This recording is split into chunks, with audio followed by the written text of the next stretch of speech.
వాళ్ళ పరిస్థితి ఏంటో అడగండి, వాళ్ళ నాన్న ఏం చేస్తున్నా అడగండి, వాళ్ళ తాత ఏం చేస్తున్నా అడగండి. నా అమ్మట గోతులు తీస్తున్నాడు, మా ఊర్లోనే మా గురించి నెగటివ్ చెప్పి వీళ్ళు ఇంత ఇచ్చేస్తుందని నేను అనుకోలేదు. వాళ్ళ డైరెక్షన్ లో మహేంద్రని కనుక రేపు గెలిపించుకుంటే మన చెల్లపాలను కూడా అమ్మేస్తారు వీళ్ళు. మన గ్రామాన్ని గోతుల దగ్గర నుంచి కాపాడుకోవాలి. ఎక్కడెక్కడ ఉసుక దండాలు, మట్టి దండాలు, మొరం దండాలు, సెటిల్మెంట్లు, కబ్జాలు ఇప్పుడే మీరు చూశారు. తన పొలం ఏమైందో. ఇలాంటి వాటికి నేను అడ్డుపడ్డానని నా మీద బురుగు తగ్గడానికి రెడీ ఉంటారా మీరు? ఝాన్సీ రెడ్డి గారు చేసిన వ్యాఖ్యలను నేను తీవ్రంగా ఖండిస్తున్నాను. ఎందుకంటే ఆమె మాట్లాడిన తీరు అసహనం, ఎలాగ ఓడిపోతున్నామనే ఒక అసహనంతో మాట్లాడినట్టు స్పష్టంగా తెలుస్తుంది. ఆగ్రహంగా ఓడిపోవడం అది చూస్తే మీలో స్పష్టంగా కనిపిస్తున్నాయి. రెండో అంశం, మా కుటుంబం గురించి చేసిన ఆరోపణలు నేను తీవ్రంగా ఖండిస్తున్నాను. మా తాతగారు పోలీస్ పటవారిగిరి చేశారమ్మా. 2006 వరకు తను గోపాలగిరి, వెంకటాపురం, చెర్లపాలెం 3 గ్రామాలకు పటవారిగిరి చేశారు. ఆయన ఎన్నో సంస్కారాలు చేశాడు.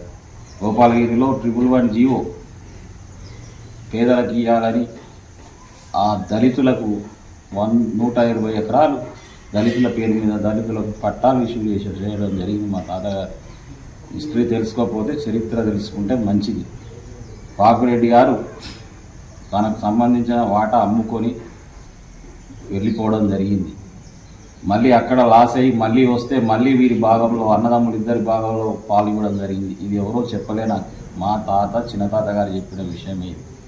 వాళ్ళిద్దరికి తెలుసు, మా చిన్న తాతగారి పిల్లలకు కూడా తెలుసు. ఇంకా ఊర్లో ఉన్న కొంతమంది పెద్ద మనుషులకు కూడా ఈ విషయం తెలుసు. ఎందుకు అబద్ధాలు చెప్పడం నేర్చుకున్నారు? మూడవ అంశం, దందాలు. మీరు కాదా ఇసుక వ్యాపారం మొదలుపెట్టింది? మీరు కాదా ఎటున్నారో మీరు అగ్రిమెంట్ చేసుకుని? మీరు కాదా మీరే స్టార్ట్ చేసిరన్నీ? మాలకొండ గుట్ట కానీ కొలంపల్లి గుట్టలో 30% వాటా తీసుకున్నాకనే వాళ్ళ 3 తీర్ల నీళ్ళు తాగించలేదా రాసుకునే వరకు? ఇది నిజం కాదా? ఇవన్నీ నేను మనసులో పెట్టుకొని ఏనాడు నేను ఎప్పటికీ ఎవరికి చెప్పలే.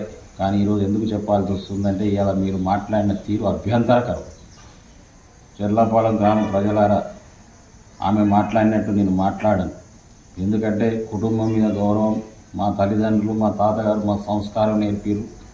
నేను వాళ్ళు నా కుటుంబ సభ్యులే అనుకున్నా తప్ప, ఇలా మాట్లాడుతుంది మీరే అర్థం చేసుకోగలరు. ఒక ఇంట్లో 3 పిల్లలు ఉంటే 3 సమానంగా ఉంటారు. కానీ మా మామగారిది ఇది అది మేమేదో కింది స్థాయిలో ఉన్నట్టు మాట్లాడడం అది కరెక్ట్ కాదు. మా తాతగారు పటవారి, పోలీస్ పటవారి చేశారు, మా చిన్న తాతగారు సర్పంచ్ చేశారు. ఊర్లో వాళ్ళిద్దరే ఉన్నారు.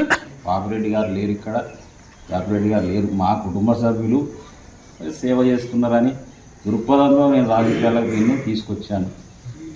నన్ను పదవికి రాజీనామా చేయడం అనడం హాస్యాస్పదం. ఫస్ట్ మీకు నైతికంగా నేనెవరని అన్నప్పుడు నన్ను పదవి రాజీనామా చేయాలని కోరుకుంటే ఫస్ట్ మీరు పదవికి రాజీనామా చేయండి, తర్వాత నేను చేస్తాను. కాబట్టి ఇలాంటి కుటుంబ విషయాలను పబ్లిక్గా అనడం అది ఎంతవరకు మీకు సమంజసం ఆలోచించండి. రాజకీయపరమైన విమర్శలు చేయాలే తప్ప ఆ వ్యక్తిగత విషయాలు కించపరిచే విధంగా మాట్లాడడం ప్రజలందరూ గమనిస్తున్నారమ్మా. నీ అహంకారం తగ్గించుకో, మంచి మార్గంలో వెళ్ళండి. అంటే మీరు పెద్దవారు, నేను అనకూడదు. కానీ ఇలా ఆవేశపూరితంగా మాట్లాడి మీ విలువను మీరు తగ్గించుకోవద్దని విజ్ఞప్తి చేస్తున్నారు. గుర్తూరు భూముల విషయంలో అది కొని 7 సంవత్సరాల క్రితం నేను ఎన్ని డబ్బులు పంపింది, ఎన్ని ఎకరాలు పంపింది, ఆ లెక్క పేపర్లు మీకు ఒప్పచెప్పి 3-4 సంవత్సరాలు అవుతాను. ఇప్పుడు గుర్తొచ్చిందా అది? ఇలాంటి నిరాధారమైన ఆరోపణలు ఎందుకు చేస్తున్నారు?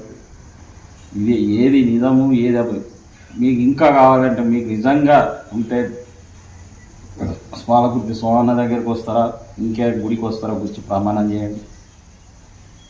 ఇంత అబద్ధం ప్రచారాలు చేసి బురదలు ఏం చేయాలనుకుంటున్నారు? ఇది మీకు తగదు. ఇప్పటికైనా ఈ వ్యక్తిగత కక్షలు మాని మీ పని మీరు చేసుకుంటే నాకు మంచిది, నా పని నేను చేసుకుంటా వెళ్తాను. మీరు ₹1 ఇస్తే నేను ₹3 ఖర్చు పెట్టాను. మీకు ఎంత ఖర్చు అయిందో ఒక అవగాహన లేదు, ఎంత ఖర్చు అయిందో కూడా మీకు అవగాహన లేదు. ఇలాంటి నిరాధారమైన ఆరోపణలు చేసే ముందు 1-3 సార్లు ఆలోచించి చేస్తే బాగుంటుందని నేను మిమ్మల్ని కోరుకుంటున్నాను.